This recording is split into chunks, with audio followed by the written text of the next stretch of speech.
Justice Yahya Afridi ने justice Munib Akhtar को दोबारा जजेस कमेटी में शामिल कर लिया। रजिस्ट्रार सुप्रीम कोर्ट नोटिफिकेशन जारी कर दिया। प्रैक्टिस एंड प्रोसीजर कमेटी अब chief justice Yahya Afridi, justice Mansoor और जस्टिस मुनीब अख्तर पर मुश्तमिल होगी। जस्टिस अमीनुद्दीन खान कमेटी से आउट हो गए। जस्टिस याहिया आफरीदी ने चीफ जस्टिस ऑफ पाकिस्तान का हल्फ उठा लिया। पाकिस्तान के 30वें चीफ जस्टिस बन गए। ऐवानी सदर में सदर मुमलिकत आसिफ जरदारी ने चीफ जस्टिस से हल्फ लिया। हल्फ बर्दारी तकरीब में वजीर आजम शहबाज शरीफ, आर्मी चीफ, वफाकी वज़रा ने शिरकत की। चीफ जस्टिस याहिया आफरीदी ने चार्ज संभालते ही फुल कोर्ट इजलास तलब कर लिया। फुल कोर्ट इजलास 28 अक्टूबर बरोज पीर को बुलाया गया है। Chief justice justice Yahya Afridi ने पहला इंतजामी हुक्म जारी कर दिया। रजिस्ट्रार ऑफिस को आईनी बेंच के हवाले से पॉलिसी दे दी गई। हुक्मनामे में कहा गया कि जिन मुकदमात में कोई कानून चैलेंज हुआ है उनकी अलग कैटेगरी बनाई जाए। सुप्रीम कोर्ट ने जजेस रोस्टर जारी कर दिया। सुप्रीम कोर्ट में 7 बेंचेस मुकदमात की समाअत करेंगे।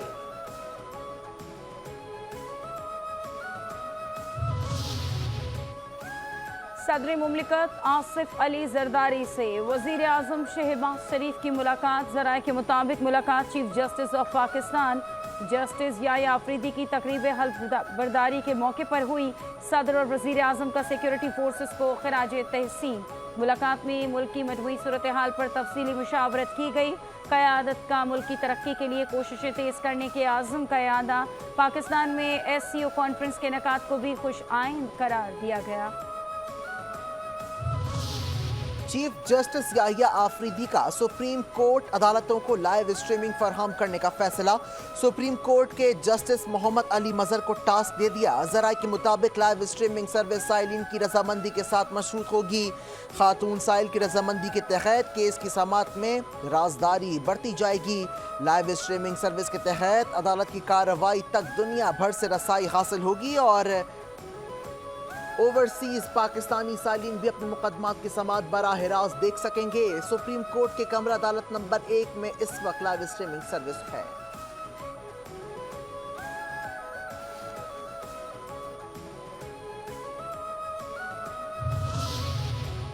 शुमाली वज़ीरिस्तान के इलाके मीर अली में पुलिस चेक पोस्ट पर खुदकुश हमला। 4 पुलिस अहलकारों समेत 8 अफराद शहीद।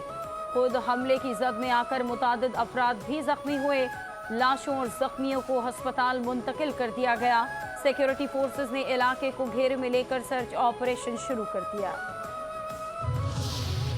लकी मरवत में शहीद कैडेट आरिफुल्ला अबाई इलाके में फौजी एजाज के साथ सुपुर्द खाक। नमाज जनाजा में पाक फौज के सीनियर अफसरान, जवानों, शहदा के लवाहिकीन की शिरकत। नमाज जनाजा और तदफीन में मायदीन इलाका की बड़ी तादाद भी मौजूद थी। शहीद कैडेट आरिफुल्ला ने गुज़िश्ता रोज़ मस्जिद पर फितनल खवारिज के हमले को जुर्रात और दलेरी से नाकाम बनाया। पाक फौज से वतन गर्दी की लानत को ख़त्म करने के लिए पुरअज़्म।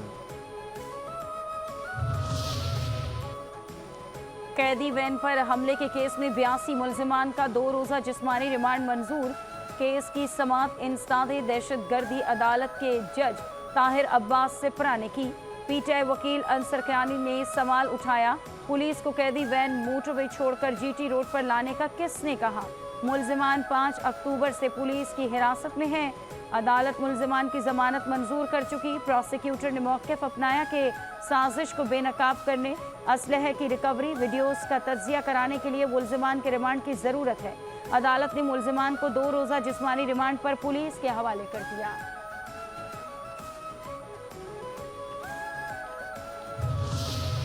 बानी PTI को जेल सहूलियात की अदम फरहमी पर दरख्वास्त दायर। फैसल चौधरी एडवोकेट ने इस्लामाबाद हाई कोर्ट में दरख्वास्त दायर की। दरख्वास्त में मौक़िफ़ अपनाया गया कि बानी PTI को वर्जिश की सहूलत मैसर नहीं।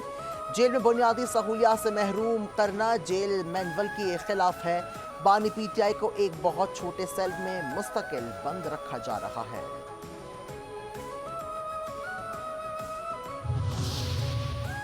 अडियाला जेल में कैदियों से मुलाकातों पर आयद पाबंदी खत्म। आम कैदियों समेत तमाम कैदियों की मुलाकातें अब मामूल के मुताबिक होंगी। 4 अक्टूबर को सिक्योरिटी वजूहात के बायस मुलाकातों पर पाबंदी लगाई गई थी। दहशतगर्द हमले के खतरे के पेश नज़र मुलाकातों पर पाबंदी आयद की गई थी। जैन कुरैशी पीटीआई के डेप्यूटी पार्लिमानी लीडर के ओहदे से मुस्ताफी। वीडियो बयान में कहा कि शो कॉज का बाज़ाब्ता तौर पर जवाब दे दिया है। आज़ाद और शफाफ इंक्वायरी के लिए ओहदे से इस्तीफा दिया। बानी पीटीआई अपने वालिद और पार्टी का वफादार था, हूँ और रहूँगा। मौलाना फजल रहमान ने मुल्क में नए इंतखाबात का मुतालबा कर दिया।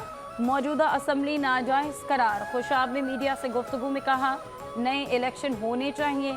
ऑपोजिशन में बैठे हैं और ऑपोजिशन में ही बैठेंगे। पीटीआई क़यादत को हमसे सीखना चाहिए। 26वीं आईनी तरमीम के मुसव्वदे में असल मवाद किसी और तरमीम में शामिल नहीं करने देंगे। 26वीं आईनी तरमीम के बाद हुकूमत को चोर दरवाजे से निशाना नहीं बनाया जा सकेगा। हुकूमत खत्म करने के चोर दरवाजे अब बंद हो चुके। रहनुमा मुस्लिम लीग नून राना सना की प्रेस कॉन्फ्रेंस। कहते हैं, नून लीग की हुकूमत खत्म करने से पाकिस्तान को नुकसान हुआ। हुकूमत खत्म करने में एस्टेब्लिशमेंट और जुडिशरी का भी किरदार था। बानी पीटीआई को मुल्क पर मुसल्लत किया गया। बानी पीटीआई से करतार पाकिस्तान डिफॉल्ट करने के दहाने पर पहुंचा दिया। मौजूदा दौर हुकूमत में पाकिस्तान मौशी तौर पर मुस्तहकम हो रहा है।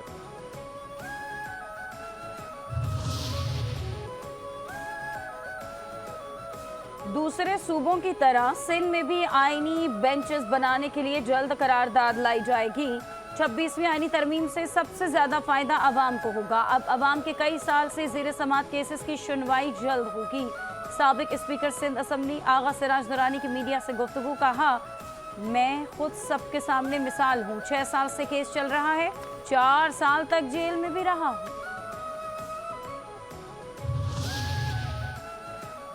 सिंध हाई कोर्ट में 26वीं आईनी तरमीम के खिलाफ दरखास्त दायर। दरखास्त सुनने के लिए फुल बेंच बनाने की इस्तदा। दरखास्त गुजार पीटीआई के वकील अशरफ समू ने मौक़िफ़ इख्तियार किया कि 26वीं आईनी तरमीम के खिलाफ वकला की कराची में एहतजाजी रैली। सिटी कोर्ट से कराची प्रेस क्लब तक रैली की क़यादत सदर कराची बार आमिर वड़ाइच ने की।